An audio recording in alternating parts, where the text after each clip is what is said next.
Olá, pessoal! Estamos juntos de novo. Eu, professor Oswaldo, e você na sua preparação para o vestibular, para as provas do Enem. Na nossa segunda aula de História Geral, mais especificamente de História do Brasil. E dentro das aulas de História do Brasil, nós vamos olhar agora um dos temas muito importantes, que é justamente a produção açucareira ou a sociedade açucareira. Cai muito em vestibular, em provas do Enem. Lembre-se, nós tivemos um períodozinho inicial, que foi o período de 1500 a 1530, que foi justamente o período chamado de pré-colonial, isto é, em que os portugueses se dedicaram à extração de pau-brasil.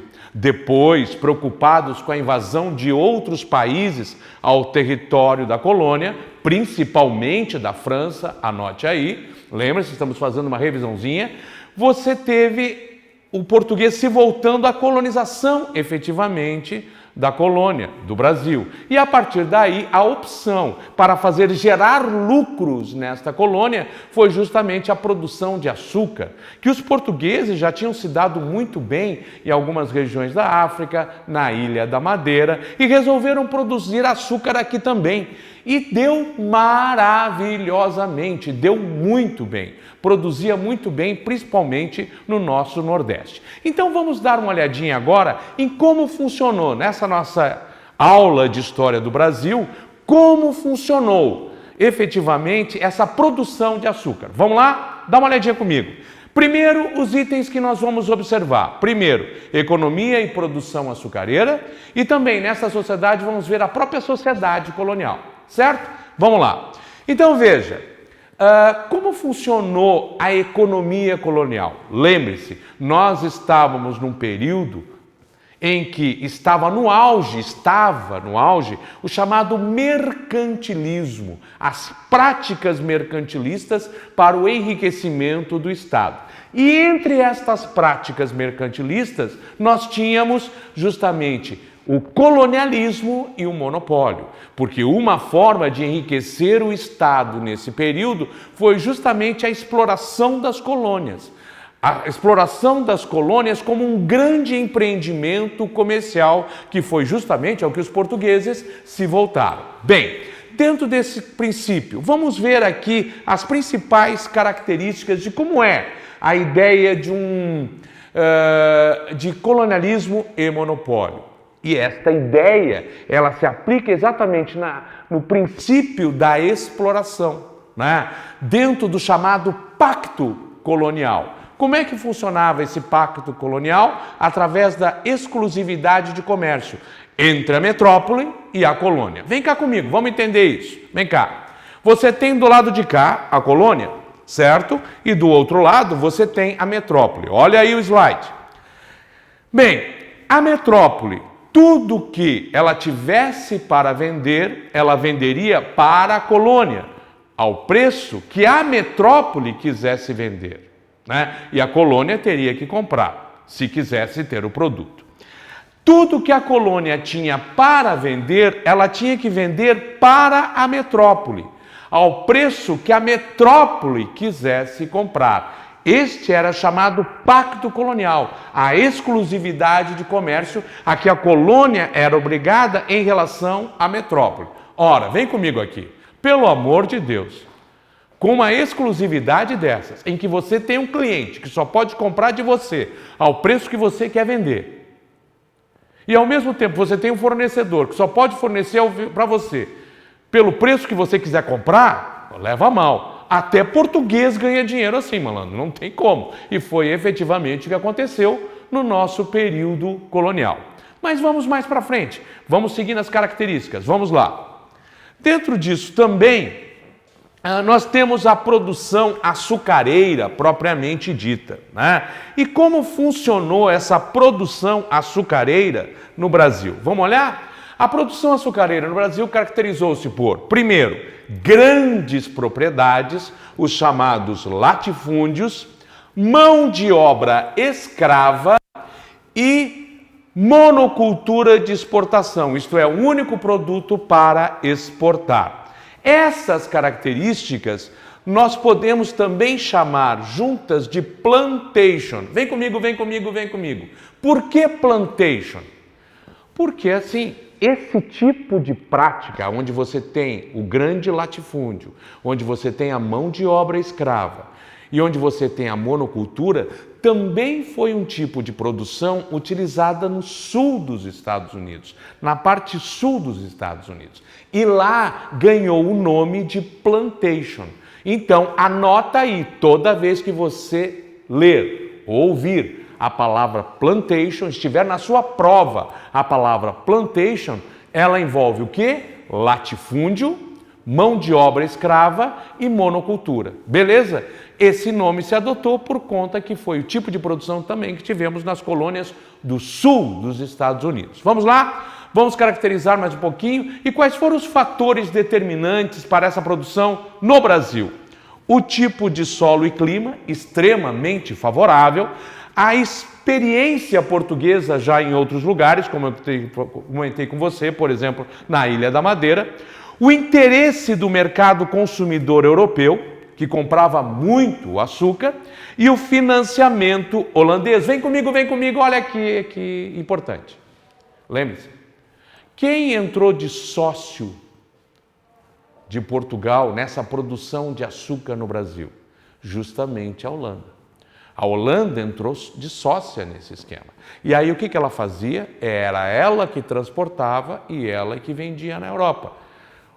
Portugal ficava com a produção propriamente dita. E isso funcionou por algum tempo. Até que, lembre-se, nós tivemos a União Ibérica, e nessa União Ibérica, Portugal passou a fazer parte, durante 60 anos, do Império Espanhol. Portugal passou a fazer parte do Império Espanhol, e durante este período, a Espanha, como era inimiga comercial da Holanda, cortou o barato da Holanda, não deixou mais a Holanda comercializar o açúcar aqui da colônia brasileira. O que aconteceu? Você sabe, os holandeses invadiram por 2 vezes o território brasileiro para tentar continuar com o nosso açúcar e vendendo o nosso açúcar. E finalmente foram expulsos pelos portugueses, você conhece essa história, e acabaram indo produzir açúcar lá pelas Bahamas. Certo? Bem, vem comigo, vamos adiante.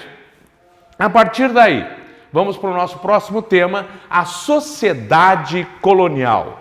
Como era esta sociedade colonial? Primeiro, anote a palavra. Ela era, me acompanha aí no slide, ela era bipolarizada, certo? Isto é, de um lado, os senhores de engenho e de outro lado, os escravos.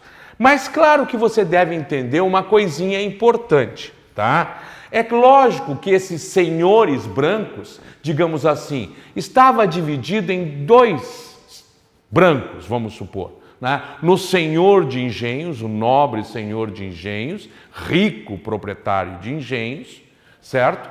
E abaixo dele os trabalhadores livres, como artesãos, os trabalhadores da cidade, aqueles que ajudavam de maneira geral no engenho, os brancos, que também viviam na colônia, mas que não eram senhores de engenho, nobres, ricos, senhores de engenho. Beleza?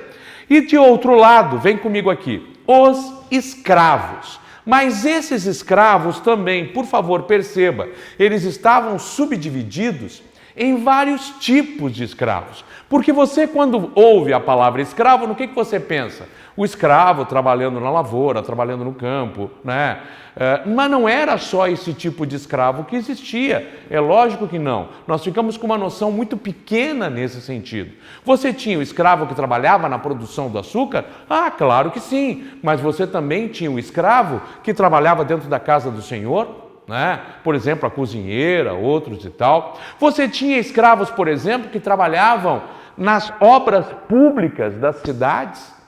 Ora, na pavimentação de ruas e outros serviços, eram os escravos que faziam isso. Você tinha escravos em funções, digamos, de certa forma especializadas, como, por exemplo, o sujeito era dono de uma barbearia e ele colocava o escravo para trabalhar na barbearia. O cara era um marceneiro e colocava o escravo no trabalho de marcenaria junto com ele. Quer dizer, você tinha escravos em outras funções. Não era aquele único sentido que às vezes nós vemos tanto nas novelas brasileiras, né?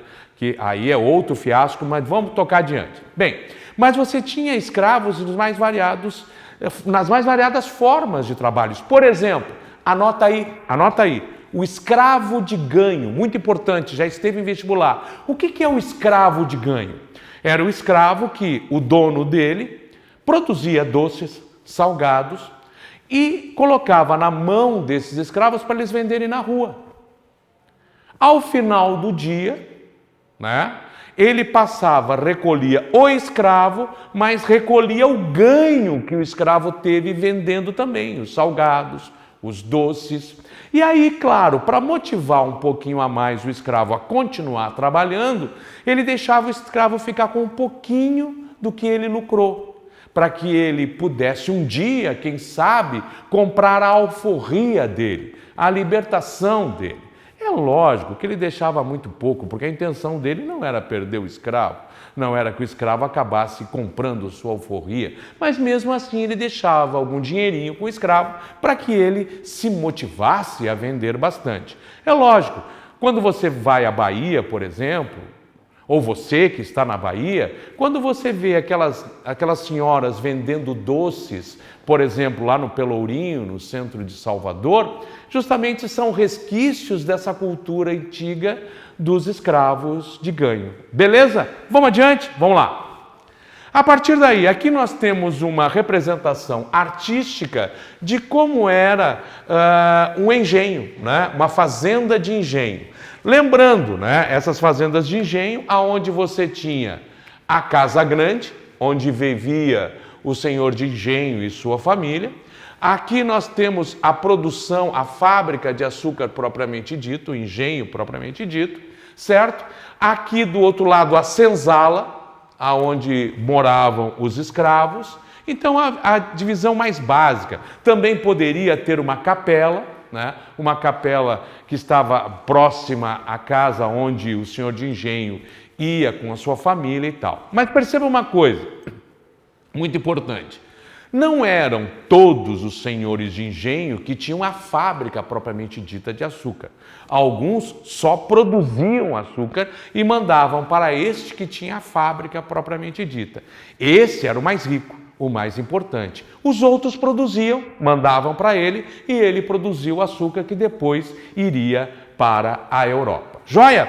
Bom, vamos mais para frente então. Vamos construindo um pouquinho mais de conhecimento e preparando você para o seu vestibular. Vamos lá? Então, segue aí olhando a bela imagem e vamos lá. Aqui você tem, justamente nessa outra imagem que você está olhando aí, você tem a produção do açúcar propriamente dito, como funcionava, né? O açúcar propriamente dito e sua produção na fábrica de açúcar. Beleza? Vamos para frente. E aí você tem aqui alguns exercícios para você fazer e algumas dicas. Ler os textos referentes à sociedade açucareira, página 647 e 648 de seu livro, e assistir ao vídeo O Engenho de Açúcar, onde justamente mostra para você como funcionava a produção de açúcar no Brasil. Muito importante para você que está se preparando para o seu vestibular. Espero que você tenha gostado. Ficamos por aqui, hein? Próxima aula, mais temas, mais assuntos importantes para você no seu vestibular. Tchauzão, um abraço. E vamos então para... Muito obrigado. Tchau, tchau, hein?